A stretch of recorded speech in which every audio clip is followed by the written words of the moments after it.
So remember, a lot more goes into tea than just the water. I'm Bob Late reporting.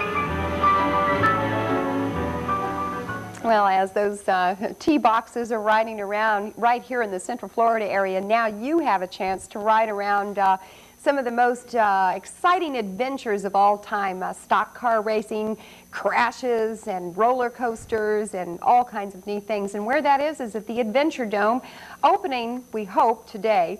And joining me right now are two guys responsible for this neat adventure. Robert Storr joins me, and he's president of Adventure Dome, and George Harris, who is executive vice president. Thank you very much for being with us. Thank you. Glad to be here. Yeah, now I return the visit. You came to see us. I know. I have got to say now, I made a pre-visit there, and I actually got dizzy while watching your adventure films. How do you accomplish that? Well, Bob, you were the creator of this. In the process that we have, we've designed it especially to achieve this effect.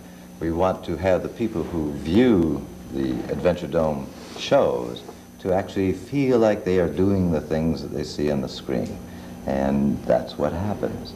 You go down the roller coasters, you feel like you're going down the roller coasters. You go scuba diving, you go chuck riding, you go down mountain slopes, you go helicoptering, whatever it is, you feel that you're actually doing this. But of course, your feet never leave the ground. No, your feet never leave the ground, and there are even rails to hold on to, but still I could feel like That's what you're... like I was swaying. Well, your entire periphery of vision is filled with imagery. And when that happens, you lose relationship to where you're standing, what you're doing. And as you look at the film, then you get a sense of being there instead of just being a spectator. And since the screen is curved 180 degrees, you get a little depth perception as well, and you become very involved. And you do feel that you lean as the horizon leans. People don't really get ill, but you do get a sense of involvement. And if you get queasy, you just close your eyes a minute, you'll be all right. But you do feel that you're there. Now, each of you have extensive backgrounds. We really don't have enough time to go into your backgrounds. It's film producers and directors and so forth, but where did this idea come from? I mean, weren't you satisfied with films and television the way they are? Well, a long time ago, I did a television commercial for Jimmy Carter, and we wanted to show some distressed situations.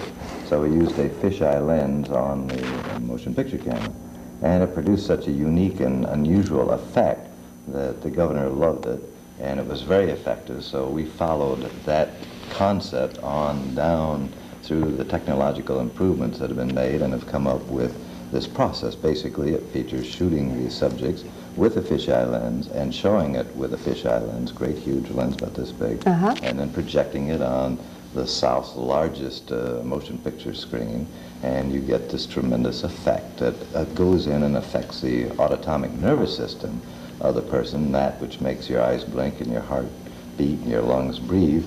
It also affects what you see, and you become what you see on the screen. Well, I can say it really does. Now, we're going to take a quick little tour. We're going to tiptoe through a few slides you brought along with you so we can see some visual idea. Now, this is the outside of Adventure Dome, which is on International Drive, right in the middle of the tourist area. Next to Wet and Wild. Next to Wet and Wild, and neat little structure, very visible from the streets, real easy to find.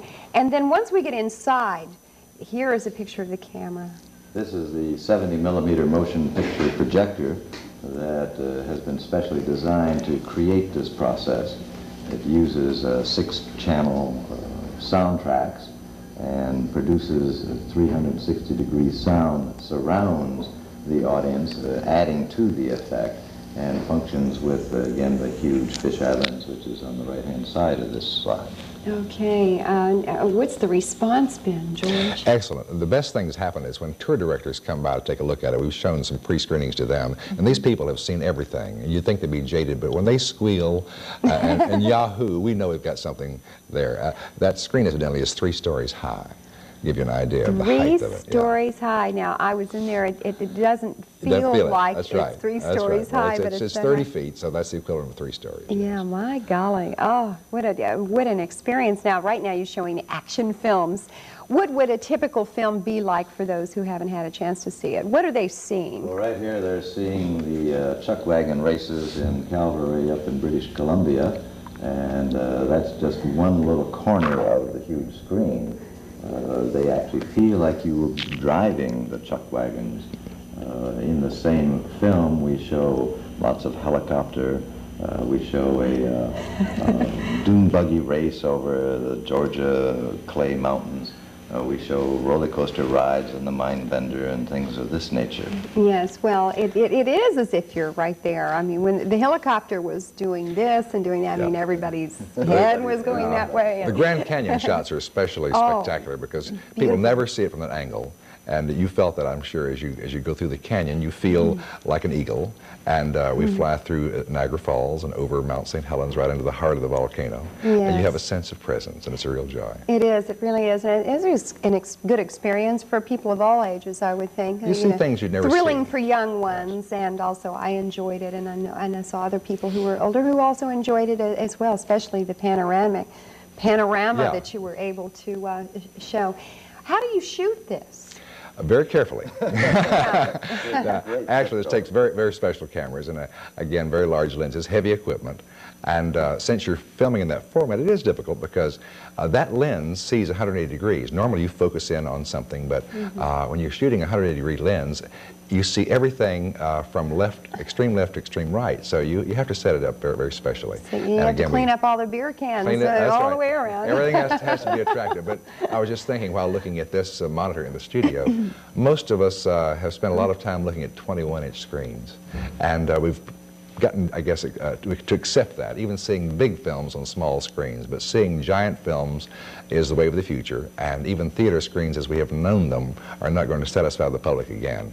And I think you'll see a lot of theaters going to even conventional theaters, showing major motion pictures on curved screens installed in conventional theaters, and that's one of our goals. Yes, of course, my next logical question is, where are you going to take this from here?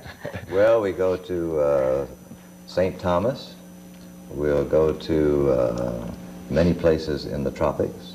We'll be going to many places in Snowrific, in the snow country, over possibly to the Andes and out to the Rocky Mountains. We'll be going over to the Alps. We'll be shooting some of the new fantastic things that are happening in the ski scene, which none of us here in Orlando have much knowledge of. We'll be going scuba diving in the Grand Caymans. You will meet a moray eel. Hopefully you'll meet a shark, a friendly shark this time, and we'll take you to many, many places. Are you going to be the one with the camera going down in the moray eel and on the skis? I'll be the one going down with the camera, right. How do you do skis? Are you actually going to ski We'll to actually get ski that on the experience? ski and carry the camera between our legs and give you the effect of skiing down the hill. When we go down the Bobcat runs and go off the ski jump up at Lake Placid, you actually go off the ski jump and feel like you are a ski jumper in a major Olympic event. Oh, no wonder you two are so trickery there, calm, cool, and collected. You've already done it all. That's I'll tell people, it beats washing cars. It really does. We've had a lot of fun. Yeah. We've been together since '68 in film production, and we like it. And we each do different things, but we work together rather well. It's very exciting. Now, how long does the feature last? All right, let me explain how that works. These features seem that they're quite long. Yeah. The ones we're showing now are each about 12 minutes long, and then we have a break because we ask people to go out and reorient themselves before they see the next one. But because you're seeing so much so fast, you feel you've been in there 30 minutes. So we show 3 separate films per hour, 3 separate titles, and you can see one or all 3 depending on your Okay, all right. Now, I understand the reorientation because it was dizzyfying. Yes, you have to come back to reality for a little bit. It was great. Yeah. I loved it. No risk. Adventure. No risk. No risk. Just fun. Thanks so much for being with us. Thank you. George Harris and Bob Storr of the Adventure Dome. It's worth the trip on International Drive next to Wet and Wild. Don't go away. We got other messages for you. We're going to be back with those right after this.